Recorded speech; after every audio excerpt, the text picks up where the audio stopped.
വചനം വായിക്കുന്നുണ്ടെങ്കിൽ നമ്മൾ പലരുടെ കൂടെയാണ് വായിക്കുന്നത്. ഒരാളിൻ്റെ കൂടെ മാത്രമേ നമുക്ക് വചനം വായിക്കാൻ പറ്റത്തുള്ളൂ.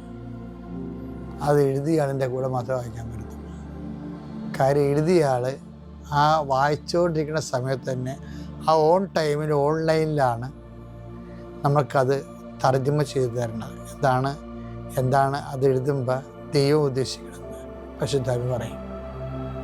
അപ്പം നമ്മൾ കുറേ നാളിങ്ങനെ ദൈവത്തിൻ്റെ വചനങ്ങൾ കേൾക്കാൻ കൊതിച്ചും ആഗ്രഹിച്ചും ദൈവത്തെ സ്നേഹിച്ചും അത് ദൈവത്തിൻ്റെ മഹത്വത്തിന് വേണ്ടി നടപ്പിൽ നമ്മുടെ ഒരു സത്യസന്ധത ദൈവത്തിന് പിടികിട്ടും.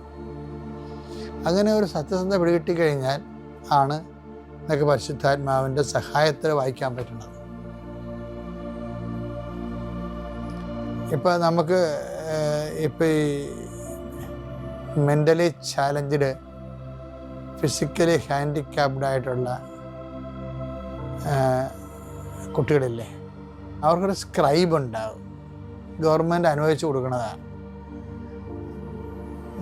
ആ കുട്ടി പറയും, ആ കുട്ടിക്ക് എഴുതാൻ വശമില്ലാത്തത് കൊണ്ട് വേറെ വ്യക്തി സ്ക്രൈബ് എന്ന് പറയുന്ന ആൾ